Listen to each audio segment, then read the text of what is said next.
Hello বন্ধুরা, রাধে রাধে। তোমরা কেমন আছো? আমরা খুব ভালো আছি। চলে এলাম ছোটোখাটো মিষ্টি ভিডিও নিয়ে। আমি জানি না তোমার আমার ভিডিও কেমন লাগে, কিন্তু আমার ভিডিও শেয়ার করতে সবসময় প্রত্যেকটা ভিডিও চারটে আমাদের সাথে শেয়ার করতে খুবই ভালো লাগে।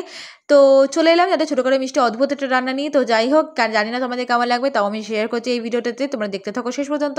আর ভিডিওটা শেষ পর্যন্ত দেখে কিন্তু অবশ্যই কমেন্টে জানিয়ে দিও।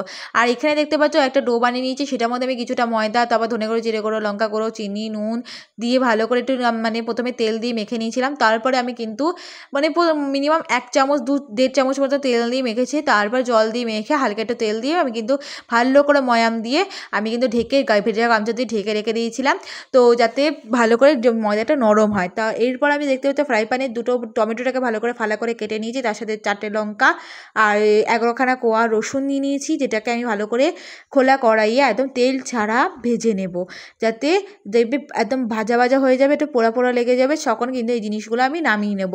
আর এই যে ঢেকে ঢেকে ভাজলে তাড়াতাড়ি করে হয়ে যাবে বলে আমি ঢেকে ঢেকে ভাজছিলাম। দেখতেই পাচ্ছ, দেখো কথা বলতে বলতে দেখো ঢেকে ঢেকে ভাজছিলাম, যাতে এটা খেতে খেতে খুবই সুন্দর হয়। এটা নিয়ে আমি বাংলাদেশে বেশি ভিডিও দেখেছি। বাংলাদেশের ভিডিওতে ওরা বেসিক্যালি ঝাল ঠাল বেশি খায়, কিন্তু আমরা ঝাল টাল খাই না। তো এবার আমার এটা প্রচণ্ড ঝাল হয়ে গেছিলো, সেই কারণে তোমাদের বলছি যে যখনই জিনিসটা বানাবে ঝালটা কিন্তু পরিমাণ মতন বানিও। ঝালটা একদম দেখে শুনে দিও, যাতে লঙ্কা এর সাথে কিন্তু লঙ্কা আছে আর শুকনো লঙ্কাও পড়বে, সেই কারণেই ঝালটা আমরা তো খাই না, তাই জন্য ঝালটা প্রচুর পরিমাণে লেগেছে, সেই কারণেই বলছি ঝালটা কিন্তু তোমরা পরিমাণ মতন দিও। এইদিকে দেখতে পাচ্ছ ওইটুখানি আমার কিন্তু পোড়া পোড়া টাইপের হয়ে গেছে, দেখতেই পাচ্ছ তো পুরোপুরি ভাজা হয়ে গেছে খোলা কড়াইয়ে।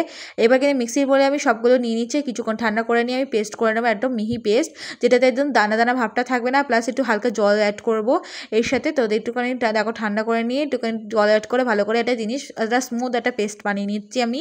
তো পেস্টটা বানানোর পর দেখতেই পাচ্ছ একদম কতটা সুন্দর লাগছে দেখতে, একদম লাল লাল টকটকে।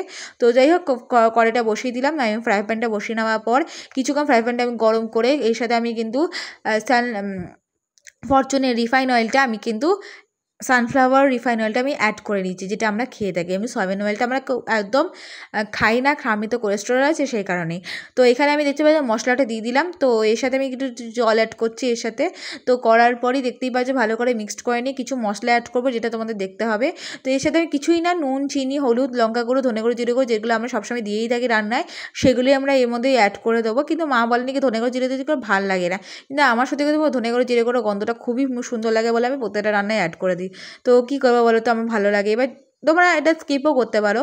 যাই হোক, এটার মধ্যে এটা কিন্তু আমি দিয়ে দিলাম, নিয়ে এবার ভালো করে এটা মিক্সড করে নিই কিছুক্ষণ। যতক্ষণ এটা গাঢ় গাঢ় ভাব এসে যাবে, জলটা টেনে না যাবে, ততক্ষণ কিন্তু নাড়াচাড়া দেবো আর কিছুক্ষণ করে ঢেকে রাখবো। তো ওই করতে করতে দেখো একদম কিন্তু এটাকে ভালো করে কিন্তু আমি নাড়াচাড়া দিয়ে এত গামাখা করে নিয়েছি, দেখতেই পাচ্ছ এটা কিন্তু একদম রেডি হয়ে নিয়েছে।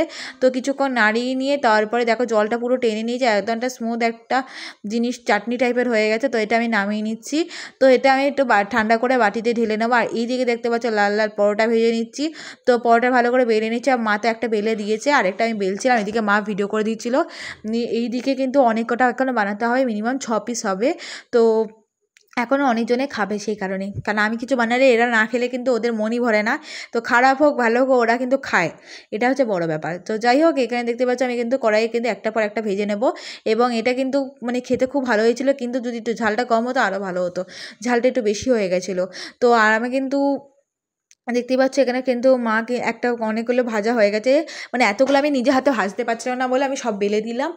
আমি কিন্তু একটা বা একটা করে তেল দিয়ে ভেজে নিচ্ছি। আর এদিকে দেখো মা কিন্তু একটা পরোটা একটু চাটনি নিয়ে খেয়েও নিল। তো যাই হোক, পরোটাটা আমি খাই। তো এদিকে দেখতে পাচ্ছ হটপটে পরোটাটা রেখেছে, একটু চাটনি, আর এখানে কিছুটা করে নিচ্ছি আর খাচ্ছি। তো যাই হোক, আমি এটা খেতে থাকি, আর তোমার ভিডিওটা like, comment, share, subscribe, follow করে দিও। আর এইরকম রান্না কিন্তু তোমরা কিন্তু অবশ্যই ট্রাই করো। টাটা, দেখা যাবে ভিডিওতে। Good night.